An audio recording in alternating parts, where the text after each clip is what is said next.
GST పాత slabs ప్రకారం ఎంత జీఎస్టీ పడింది? ఇప్పుడు ఈ కొత్త స్లాబ్స్ ప్రకారం ఎంత జీఎస్టీ పడుతుందో వివరంగా చూద్దాం. ఇక ఫార్మర్స్ అండ్ అగ్రికల్చర్ విషయానికొస్తే ట్రాక్టర్ టైర్స్ అండ్ పార్ట్స్ ఇంతకుముందు 18% జీఎస్టీ పడేది. ఇప్పుడు దాన్ని 5%కి తగ్గించారు. కొత్త ట్రాక్టర్స్కి కొనాలనుకుంటే ఇంతకుముందు 12% జీఎస్టీ పడేది. ఇప్పుడు 5% చార్జ్ చేస్తున్నారు. And specified bio pesticides, micro nutrients 12% ఉండేది ఇంతకుముందు జీఎస్టీ, దాన్ని 5%కి తగ్గించారు. Drip irrigation system and sprinklers ఇంతకుముందు 12% ఉండేది, దాన్ని 5%కి తగ్గించారు. Agriculture, horticulture and forestry machinery for soil preparation, cultivation, harvesting and threshing దీనిపైన 12% జీఎస్టీ ఉండేది, దాన్ని 5%కి తగ్గించారు. ఇక ఆటోమొబైల్స్ విషయానికి వస్తే petrol and petrol hybrid, LPG, CNG cars ఏదైతే 1200 సీసీ లోపు ఉంటుందో అది ఇంతకుముందు 28% జీఎస్టీ ఉండేది, దాన్ని ఇప్పుడు 18%కి తగ్గించారు. 28 నుంచి 18%కి తగ్గించారు. Diesel and diesel hybrid cars 1500 సీసీకి మించకుండా ఉన్న కార్స్ పైన 28% జీఎస్టీ ఇంతకుముందు ఉండేది, దాన్ని 18%కి తగ్గించారు.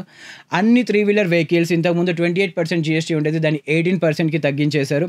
మోటార్ సైకిల్ ఏదైతే మీరు ఒకవేళ 2 వీలర్ కొనాలనుకుంటే అది 350 సీసీ లోపల ఉంటే అది ఇంతకుముందు 28% జీఎస్టీ ఉండేది, ఇప్పుడు దాన్ని 18% జీఎస్టీకి తగ్గించేశారు.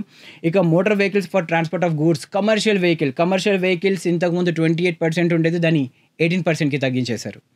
Electronics and appliances, FMCG, fast moving consumer good or consumer durables, వీటిలో ఎయిర్ కండిషనర్స్ కానివ్వండి, టెలివిజన్స్ కానివ్వండి, మానిటర్స్, ప్రొజెక్టర్స్ ఇలాంటివి అన్నీ ఇంతకుముందు 28% జీఎస్టీ ఉండేది, దాన్ని 18%కి తీసుకొచ్చేశారు.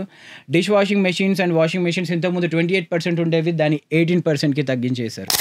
ఇక్కడ చూసే ఒక పేద మధ్యతరగతి కుటుంబంలో వాడే నిత్యావసర వాహనాల మీద జీఎస్టీ అమాంతం తగ్గించారు.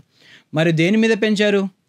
లగ్జరీ అండ్ సిన్ గూడ్స్, వినోద వ్యసన ఉత్పత్తులు, సిగరెట్లు, పాన్ మసాలా, ఎరెటెడ్ డ్రింక్స్ అంటే సోడా, కోక్, పెప్సీ వంటివి, లగ్జరీ కార్లు, హై అండ్ మోడల్స్, ఇంపోర్టెడ్ వాహనాలు, alcoholic drinks like beer, wine, whisky మొదలైనవి. కొన్ని హై అండ్ లగ్జరీ వస్తువులు, ఉదాహరణకు యాష్, ప్రీమియం జ్యువెలరీ, లగ్జరీ గ్యాడ్జెట్లు. ఈ జీఎస్టీ 2.0 80 పేజీల రిపోర్ట్ ఏం చెప్తుందంటే ఇది సాధారణ ప్రజలకు రిలీఫ్. అవసరమైన వస్తువులు జీరో ట్యాక్స్, రోజువారీ ఉత్పత్తులు తక్కువ రేటు, ఎలక్ట్రానిక్స్ అండ్ వాహనాలు చవక. కానీ లగ్జరీ అండ్ అలవాటు వస్తువులు ఖరీదు అవుతాయి. మొత్తంగా ఇది వినియోగదారులకు బెనిఫిట్ ఇచ్చే రిఫార్మ్.